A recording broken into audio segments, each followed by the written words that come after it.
Rebels ನಿರೀಕ್ಷೆಯಂತೆ ಬದಲಾಗ್ತಾರ BJP ರಾಜ್ಯಾಧ್ಯಕ್ಷರು. ಹೊಸ ವರ್ಷದಲ್ಲಿ ಕೇಸರಿ ಪಡೆ ಮುನ್ನಡೆಸಲಿದ್ದಾರಾ ಹೊಸ ನಾಯಕರು? ಭಿನ್ನರ ಮಾತಿಗೆ ಪೂರಕವಾಗಿ ರಾಜ್ಯಾಧ್ಯಕ್ಷರ ಎಲೆಕ್ಷನ್ಗೆ ಉಸ್ತುವಾರಿಯನ್ನ ಘೋಷಣೆ ಮಾಡಲಾಗಿದೆ. ಕೇಂದ್ರ ಬಿಜೆಪಿಯಿಂದ ಚುನಾವಣಾ ಉಸ್ತುವಾರಿ ನೇಮಕ ಆಗಿದೆ. ಚುನಾವಣಾ ಉಸ್ತುವಾರಿ ಹೊರಲಿದ್ದಾರೆ ಶಿವರಾಜ್ ಸಿಂಗ್ ಚೌಹಾಣ್. ನೇರ ಚುನಾವಣೆ ಆದರೆ ತಮ್ಮ ಸ್ಥಾನ ಕಳೆದುಕೊಳ್ತಾರ ವಿಜಯೇಂದ್ರ ಅನ್ನೋದು ಪ್ರಶ್ನೆ. ಮೊದಲ ಮಹಿಳಾ ರಾಜ್ಯಾಧ್ಯಕ್ಷೆಗೆ ಅವಕಾಶವನ್ನು ನೀಡುತ್ತಾ ಕೇಸರಿ ಪಡೆ, ಇಲ್ಲ ಮತ್ತೊಮ್ಮೆ ಯುವ ನಾಯಕತ್ವಕ್ಕೆ ಅವಕಾಶವನ್ನು ಕೊಡ್ತಾರಾ? ಮರಳಿ ವಿಜಯೇಂದ್ರಗೆ ಅವಕಾಶವನ್ನು ಕೊಡ್ತಾರಾ ಕಾರ್ಯಕರ್ತರು? ಎಲ್ಲವೂ ಕೂಡ ಕುತೂಹಲಕ್ಕೆ ಕಾರಣವಾಗ್ತಾ ಇದೆ.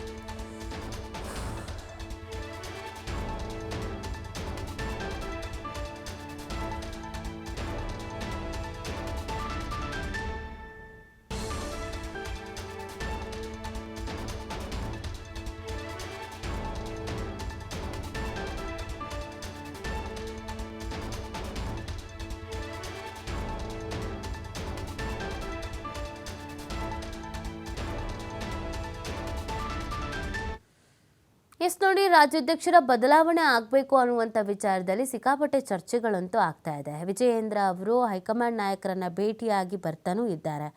ಜೊತೆಗೆ ಇದಕ್ಕೆ ಸಂಬಂಧಪಟ್ಟಂತೆ ಒಂದಷ್ಟು ಬೆಳವಣಿಗೆ ಆಗ್ತಾ ಇದೆ. ಇದೆಲ್ಲದರ ನಡುವೆ ರಾಜ್ಯಾಧ್ಯಕ್ಷರನ್ನ ಚುನಾವಣೆ ಮಾಡಿ ಚುನಾವಣೆಯಲ್ಲಿ ಯಾರು ಗೆಲ್ತಾರೋ ಅವರನ್ನ ರಾಜ್ಯಾಧ್ಯಕ್ಷ ಅಂತ ನೇಮಕ ಮಾಡಲಾಗತ್ತೆ, ಆಯ್ಕೆ ಮಾಡಲಾಗತ್ತೆ ಅನ್ನುವಂಥ ಒಂದು ಹೊಸ ವಿಚಾರವನ್ನು ಪ್ರಹ್ಲಾದ್ ಜೋಶಿ ಅವರು ಹೇಳಿರೋದು ಸಾಕಷ್ಟು ಕುತೂಹಲಕ್ಕೆ, ಚರ್ಚೆಗೆ ಕಾರಣವಾಗಿದೆ. ಕೇವಲ ಕರ್ನಾಟಕಕ್ಕೆ ಮಾತ್ರ ಅಲ್ಲ, ಎಲ್ಲ ರಾಜ್ಯಗಳಲ್ಲೂ ಕೂಡ ಇದೇ ರೀತಿಯಾಗಿ ರಾಜ್ಯಾಧ್ಯಕ್ಷರನ್ನು ಆಯ್ಕೆ ಮಾಡಲಾಗತ್ತೆ ಅಂತ ಹೇಳಲಾಗಿದೆ. ಅದಕ್ಕೆ ಉಸ್ತುವಾರಿಗಳನ್ನು ಕೂಡ ನೇಮಕ ಮಾಡಲಾಗಿದೆ. ಹಾಗಿದ್ರೆ ಚುನಾವಣೆ ನಡೆದ್ರೆ ವಿಜಯೇಂದ್ರ ಗೆಲ್ತಾರಾ? ಗೆಲ್ಲಲ್ವಾ? ಹಾಗಿದ್ರೆ ಮೊದಲ ಮಹಿಳಾ ರಾಜ್ಯಾಧ್ಯಕ್ಷೆ ಅನ್ನುವಂಥ ಹೆಗ್ಗಳಿಕೆಗೆ ಶೋಭಾ ಕರಂದ್ಲಾಜೆ ಪಾತ್ರರಾಗ್ತಾರಾ? ಆಗಲ್ವಾ? ಅಥವಾ ಮುಂದಿನ ಅವಧಿಗೂ ವಿಜಯೇಂದ್ರನೇ ಇರಲಿ, ಯೂತ್ಸ್ಗೆ ನಾವು ಕಾನ್ಸಂಟ್ರೇಷನ್ ಮಾಡ್ತಾ ಇದ್ದೀವಿ ಅಂತ ವಿಜಯೇಂದ್ರ ಅವರನ್ನು ಮುನ್ನಡೆಸ್ತಾರಾ? ಇಲ್ಲಿ ಭಿನ್ನಮತೀಯರ ಬಣ ಗೆಲ್ಲುತ್ತಾ? ಎಲ್ಲವೂ ಕೂಡ ಪ್ರಶ್ನೆ. ಭಿನ್ನರ ಮಾತಿಗೆ ಪೂರಕವಾಗಿ ರಾಜ್ಯಾಧ್ಯಕ್ಷರ ಎಲೆಕ್ಷನನ್ನು ನಡೆಸುವಂಥ ನಿಟ್ಟಿನಲ್ಲಿ ತೀರ್ಮಾನವನ್ನು ಕೈಗೊಳ್ಳಲಾಗಿದೆ. ಉಸ್ತುವಾರಿಗಳ ನೇಮಕವೂ ಕೂಡ ಆಗಿದೆ, ಘೋಷಣೆಯೂ ಕೂಡ ಆಗಿದೆ. ಸೊ ಇದು ಎಷ್ಟರ ಮಟ್ಟಿಗೆ ಬದಲಾವಣೆಯನ್ನು ಬಿಜೆಪಿಯಲ್ಲಿ ತರುತ್ತೆ ಅನ್ನೋದು ಸಾಕಷ್ಟು ಕುತೂಹಲಕ್ಕೆ ಕಾರಣವಾಗ್ತಾ ಇದೆ. ವಿಜಯೇಂದ್ರ ಅವರನ್ನು ಎಲೆಕ್ಷನ್ ಮಾಡಿ ಅಧ್ಯಕ್ಷರನ್ನಾಗಿ ಮಾಡಿದ್ದಲ್ಲ, ಎಲ್ಲರ ಸಮ್ಮತಿ ಮತ್ತು ಹೈಕಮಾಂಡ್ ನಾಯಕರ ಆಸೆಯಂತೆಯೇ ಆಗಿದ್ದು. ಆದರೆ ಅದಾದಮೇಲೆ ಸಾಕಷ್ಟು ಹೈಡ್ರಾಮಾಗಳು ಕೂಡ ನಡೆದಿದ್ವು.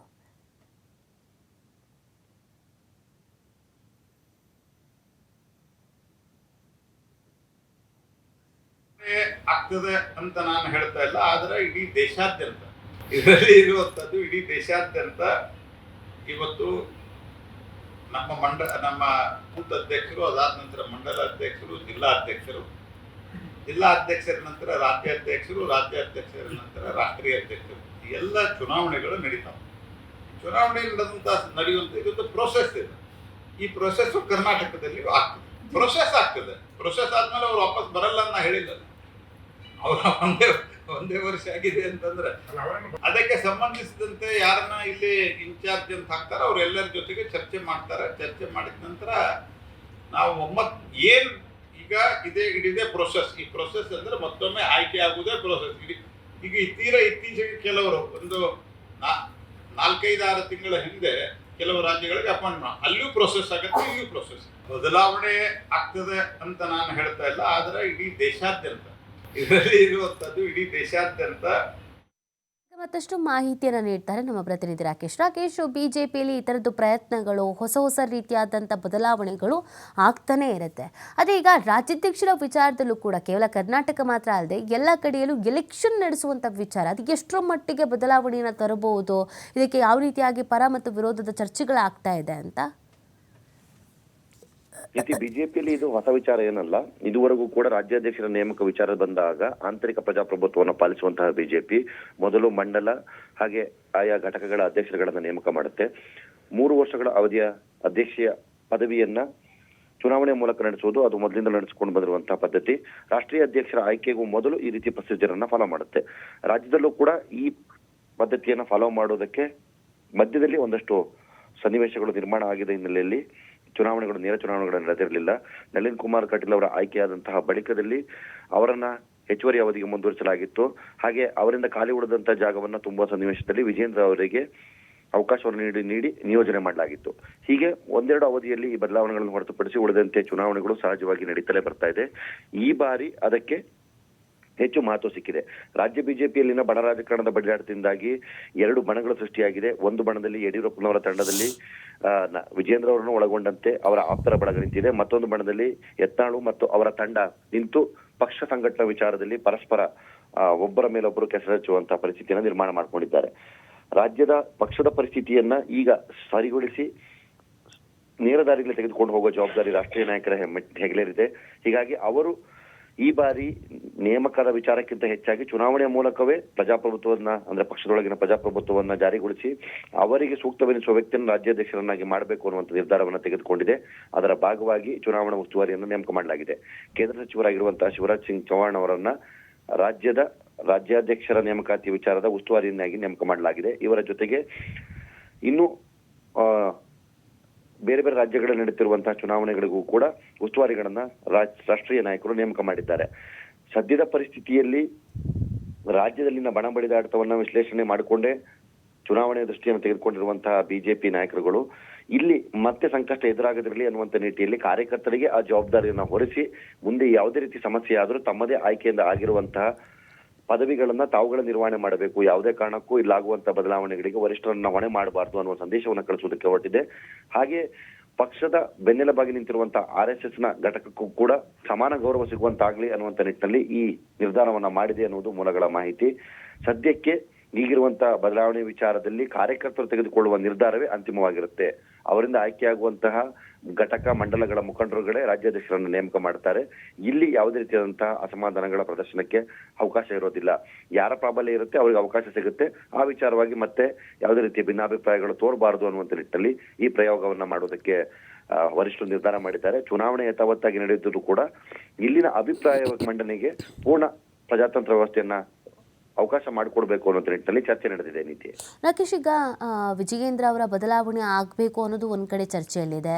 ಭಿನ್ನಮತೀಯರ ಟೀಮ್ ಸಿಕ್ಕಾಪಟ್ಟೆ ಆಕ್ಟಿವ್ ಆಗಿದ್ದಾರೆ. ಇನ್ನೊಂದು ಕಡೆಯಲ್ಲಿ ವಿಜಯೇಂದ್ರ ಅವರೇ ಮುಂದಿನ ಅವಧಿಗೂ ಕೂಡ ರಾಜ್ಯಾಧ್ಯಕ್ಷರಾಗಬೇಕು ಅನ್ನುವಂಥ ಮಾತಿದೆ. ಶೋಭಾ ಕರಂದ್ಲಾಜೆ ಅವರನ್ನು ಅಧ್ಯಕ್ಷ ಮಾಡಬಹುದು ಅನ್ನೋ ಮಾತಿದೆ. ಈ ಎಲೆಕ್ಷನ್ ಮುಖಾಂತರವಾಗಿ ಆಯ್ಕೆ ಮಾಡ್ಕೊಳ್ಳೋದು ಅಂತ ಬಂದಾಗ ಎದುರಾಗುವಂಥ ಸವಾಲುಗಳಿಗೇನು ರಾಜ್ಯ ಬಿಜೆಪಿಗೆ ಅಂತ?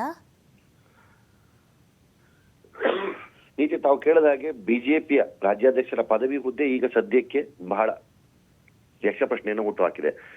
ಪಕ್ಷದ ವಿಚಾರಗಳನ್ನ ಅವಲೋಕನ ಮಾಡಿದಾಗ ಬಣ ರಾಜಕಾರಣದ ವಿಚಾರ ಸತತವಾಗಿ ಪಕ್ಷದ ಬೆಳವಣಿಗೆಯನ್ನ ಕಟ್ಟಿ ಹಾಕ್ತಾ ಇದೆ. ಪಕ್ಷದ ಸದಸ್ಯತ್ವ ಅಭಿಯಾನಕ್ಕೂ ಕೂಡ ಇದು ಅಡ್ಡಿಯನ್ನ ಮಾಡಿದೆ. ವಿಜೇಂದ್ರ ಅವರು ತಾವು ತಮ್ಮ ಹೊಸ ಜವಾಬ್ದಾರಿಯನ್ನು ಯಶಸ್ವಿಯಾಗಿ ನಿಭಾಯಿಸಿದ್ದೇನೆ ಅನ್ನೋದನ್ನ ಕೆಲವು ಕಡೆಗಳಲ್ಲಿ ಪ್ರೂವ್ ಮಾಡಿ ತೋರಿಸಿದ್ದಾರೆ. ಆದ್ರೆ ಅದು ಬೆಳವಣಿಗೆಯಲ್ಲ, ಕೇವಲ ವ್ಯಕ್ತಿಗತ ಪ್ರದರ್ಶನ ಅನ್ನುವಂತ ಮಾತನ್ನ ಭಿನ್ನರ ಬಳಗ ಹೇಳ್ಕೊಳ್ತಿದೆ. ಹೀಗಾಗಿ ಈ ವೈಯಕ್ತಿಕ ಕಿತ್ತಾಟಗಳಿಂದ ಅಂದ್ರೆ ಬಣ ರಾಜಕಾರಣದ ಬಡಿದಾಟದಿಂದಾಗಿ ಪಕ್ಷದ ಪ್ರಗತಿ ಸಾಧ್ಯ ಆಗ್ತಾ ಇಲ್ಲ. ಈ ಹಿನ್ನೆಲೆಯಲ್ಲಿ ಕೆಲವರು ಅಸಮಾಧಾನಿತರು ಮೂಲ ಬಿಜೆಪಿಗರೆಲ್ಲರೂ ಸೇರಿ ಪಕ್ಷವನ್ನ ಕಟ್ಟದಿದ್ರೆ ನಮಗೆ ಮುಂದಿನ ದಿನಗಳಲ್ಲಿ ಕಾರ್ಯಕರ್ತ ವಲಯದಲ್ಲಿ ಗೌರವ ಸಿಗೋದಿಲ್ಲ ಅನ್ನುವಂತ ಮಾತನ್ನ ಹೇಳ್ಕೊಂಡಿದ್ದಾರೆ. ಅವರೆಲ್ಲರೂ ಸೇರಿ ಮತ್ತೊಂದು ತಂಡವನ್ನ ಮಾಡ್ಕೊಂಡಿದ್ದಾರೆ. ಈ ರೀತಿ ರಾಜ್ಯದಲ್ಲಿರುವಂತಹ 3 ತಂಡಗಳ ಹೊಂದಾಣಿಕೆ ಸಮಸ್ಯೆಯಿಂದಾಗಿ ರಾಜ್ಯ ಬಿಜೆಪಿಯ ನಾಯಕರು ಯಾರಾಗಬೇಕು ಅನ್ನುವಂತ ಪ್ರಶ್ನೆ ಹುಟ್ಟುಕೊಂಡಿದೆ. ನೇರವಾಗಿ ನೋಡೋದಾದ್ರೆ ಸಮುದಾಯದ ಲೆಕ್ಕಾಚಾರದಲ್ಲಿ ಇದುವರೆಗೂ ಕೂಡ ಬಿಜೆಪಿ ರಾಜ್ಯದಲ್ಲಿ ತನ್ನ ಅಧಿಕಾರವನ್ನು ಹಿಡಿದುಕೊಂಡು ಬಂದಿದೆ. ಲಿಂಗಾಯತ ಪ್ರಬಲ ಸಮುದಾಯವನ್ನ ಬೆನ್ನಿಗಿಟ್ಟುಕೊಂಡೇ ಯಡಿಯೂರಪ್ಪನವರು ಪಕ್ಷ ಸಂಘಟನೆ ಮಾಡಿದ್ರು. ಯಡಿಯೂರಪ್ಪನವರ ಹೊರತಾಗಿ ರಾಜ್ಯದಲ್ಲಿ ಬಿಜೆಪಿ ಇಲ್ಲ ಅನ್ನೋದನ್ನ ಪದೇ ಪದೇ ಪ್ರೂವ್ ಮಾಡ್ಕೊಂಡೇ ಬರ್ತಿದ್ದಾರೆ. ಸೊ ಆ ಕುಟುಂಬದ ಕುಡಿಯಾಗಿರುವಂತಹ ವಿಜೇಂದ್ರ ಅವರು ಆ ಜವಾಬ್ದಾರಿಯನ್ನು ಹೊತ್ತ ಬಳಿಕ ಮುಂದೆಯೂ ಆ ಸಮುದಾಯ ಪಕ್ಷದೊಂದಿಗೆ ನಿಲ್ಲಲಿದೆ ಅನ್ನುವಂತಹ ಕೆಲವು ಘಟನೆಗಳು ಸನ್ನಿವೇಶಗಳು ಪಕ್ಷಕ್ಕೆ ಕೂಡ ಸಿಕ್ಕಿದೆ.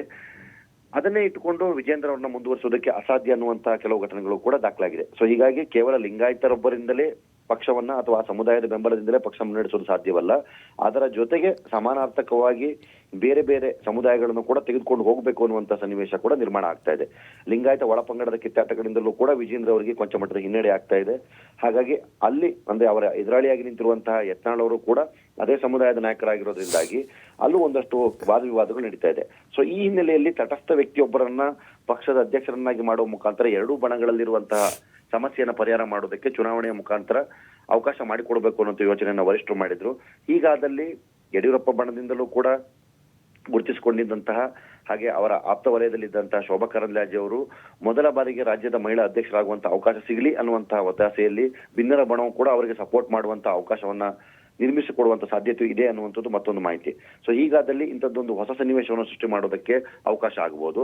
ಅಥವಾ ಅದರ ಹೊರತಾಗಿ ಈಗ ಭಿನ್ನರು ಅಂತ ಯಾರು ಗುರುತಿಸ್ಕೊಂಡಿದ್ದಾರೆ ಅವರ ತಂಡದಿಂದಲೇ ಒಬ್ಬರಿಗೆ ಅವಕಾಶವನ್ನ ಕೊಟ್ಟು ಭಿನ್ನಮತೀಯ ಚಟುವಟಿಕೆಗಳಿಗೆ ಯಾವ ರೀತಿಯಾದಂತಹ ಸನ್ನಿವೇಶದಲ್ಲಿ ಪಕ್ಷ ಹೇಗೆ ನಲುಗುತ್ತೆ ಅನ್ನೋದನ್ನ ಅರ್ಥ ಮಾಡಿಸುವ ವಿಚಾರವಾಗಿಯೂ ಕೂಡ ಅವರಿಗೆ ಅವಕಾಶವನ್ನು ಕೊಡುವಂತ ನಿಟ್ಟಿನಲ್ಲಿ ಚರ್ಚೆಯನ್ನು ಕೂಡ ಮಾಡಬಹುದು ಅನ್ನುವಂಥದ್ದಿದೆ. ಆದ್ರೆ ಈ ಎಲ್ಲ ಪ್ರಯೋಗಗಳ ನಡುವಲ್ಲಿ ಇನ್ನು ಉಳಿದಿರುವುದು ಪಕ್ಷಕ್ಕೆ 3 ವರ್ಷಗಳ ಚುನಾವಣೆ ಅವಧಿ. ಅಂದ್ರೆ ರಾಜ್ಯ ಸರ್ಕಾರ ಈಗಾಗಲೇ 2 ವರ್ಷವನ್ನ ಮುಗಿಸ್ತಾ ಬರ್ತಾ ಇದೆ. ಇನ್ನು 3 ವರ್ಷದಲ್ಲಿ ಚುನಾವಣೆ ಕೂಡ ಬರ್ತಾ ಇದೆ. ಅಂತಹ ಸನ್ನಿವೇಶದಲ್ಲಿ ಪಕ್ಷವನ್ನು ಸದೃಢವಾಗಿ ಕಟ್ಟಿ ವಿಪಕ್ಷವಾಗಿ ನಿಲ್ಲಿಸಿ ಮುಂದಿನ ಚುನಾವಣೆಯಲ್ಲಿ ಅಧಿಕಾರಕ್ಕೆ ತರುವಂತಹ ಗುರುತರವಾದಂತಹ ಜವಾಬ್ದಾರಿ ಪಕ್ಷದ ನಾಯಕರ ಮೇಲಿದೆ.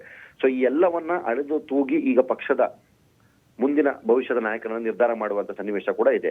ಹಿರಿಯರ ಅನುಭವದ ಜೊತೆ ಯುವಕರನ್ನು ಕೂಡಿಸಿಕೊಂಡು ಪಕ್ಷವನ್ನು ಕಟ್ಟುವಂತಹ ಜವಾಬ್ದಾರಿ ಪಕ್ಷದ ಮೇಲೆ ಕಟ್ಟ ಕಡೆಯದಾಗಿ ನಿಂತಿರುವಂತಹ ಪ್ರಶ್ನೆ. ಸೊ ಇವೆಲ್ಲವನ್ನ ಅರ್ಥ ಮಾಡಿಕೊಂಡು ಪಕ್ಷವನ್ನ ನಡೆಸಲೇಬೇಕಾದಂತಹ ಜವಾಬ್ದಾರಿ ಇದೆ. ಈ ಸಮೀಕರಣವನ್ನ ತಿದ್ದಿ ತೀಡಿ ಪರಾಮರ್ಶೆಗೊಳಿಸಿ ಕಾರ್ಯಕರ್ತರ ಹೆಗಲಿಗೆ ಜವಾಬ್ದಾರಿಯನ್ನ ಕೊಟ್ಟು ಸಮರ್ಥರನ್ನು ನೀವೇ ಆಯ್ಕೆ ಮಾಡಿಕೊಳ್ಳೋದಕ್ಕೋಸ್ಕರ ಚುನಾವಣೆಯನ್ನು ಕೂಡ ಮಾಡಿದೆ.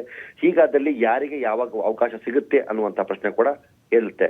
ಹಾಗೆ 2 ದಿನಗಳ ಹಿಂದಷ್ಟೇ ವಿಜಯೇಂದ್ರ ಅವರು ಕೂಡ ತಮಗೆ ನಿಯೋಜಿತ ಅಧಿಕಾರ ಅವಧಿಯಲ್ಲಿ ಸಾಧನೆ ಆಗದಿರುವಂತಹ ಸನ್ನಿವೇಶವನ್ನ ಮುಂದಿನ ಅವಧಿಗೂ ವಿಸ್ತರಣೆ ಮಾಡಿಕೊಂಡು ಅವಕಾಶವನ್ನು ಮಾಡಿಕೊಡಿ ಅನ್ನುವಂತಹ ಬೇಡಿಕೆಯನ್ನಿಟ್ಟು ಪಕ್ಷದ ಪ್ರಮುಖ ನಾಯಕರಾದಂತಹ ಅಮಿತ್ ಶಾ ಅವರನ್ನ ಹಾಗೆ ಪ್ರಧಾನಿಯವರನ್ನ ಭೇಟಿ ಮಾಡಿ ಬಂದಿದ್ದಾರೆ. ಇಂದು ರಾಷ್ಟ್ರೀಯ ಅಧ್ಯಕ್ಷರಾದಂತಹ ನಡ್ಡಾ ಅವರನ್ನು ಕೂಡ ಭೇಟಿ ಮಾಡಲಿದ್ದಾರೆ. ಅವರು ತಮ್ಮ ವರಸೆಯನ್ನ ಏನಿಡ್ತಾರೆ, ಅವರ ಬೇಡಿಕೆ ಏನಿರಬಹುದು ಅವೆಲ್ಲವನ್ನು ಒಟ್ಟಿಗೆ ತೆಗೆದುಕೊಂಡು ಪಕ್ಷದ ನಾಯಕರು ಪರಾಮರ್ಶೆ ಮಾಡಿ ಚುನಾವಣೆ ವೇಳೆ ಅದನ್ನ ಮುಂದಿಟ್ಟು ಕಾರ್ಯಕರ್ತರ ಹೆಗಲಿಗೆ ಜವಾಬ್ದಾರಿಯನ್ನ ಕೊಟ್ಟು ಕಡೆಗೆ ಆಂತರಿಕ ಪ್ರಜಾಪ್ರಭುತ್ವದ ನಿರ್ಧಾರವನ್ನ ತೆಗೆದುಕೊಂಡು ತಮ್ಮ ನಿರ್ಧಾರವನ್ನ ಬೆರೆಸಿ ಪಕ್ಷಕ್ಕೊಂದು ಹೊಸ ಸ್ವರೂಪವನ್ನು ಕೊಡಬಹುದು. ಆ ಮುಖಾಂತರ ಸತ್ತು ಕಳೆದುಕೊಂಡಿರುವಂತಹ ಬಿಜೆಪಿಗೆ ಮರು ಚೈತನ್ಯವನ್ನು ಒದಗಿಸಬಹುದು ಅನ್ನುವಂತ ನಿರೀಕ್ಷೆ ಮಾಡಲಾಗ್ತಾ ಇದೆ. ನೀತಿ. ಓಕೆ, ಥ್ಯಾಂಕ್ ಯು ರಾಕೇಶ್ ತಮ್ಮೆಲ್ಲ ಡೀಟೇಲ್ಸ್ಗಾಗಿ.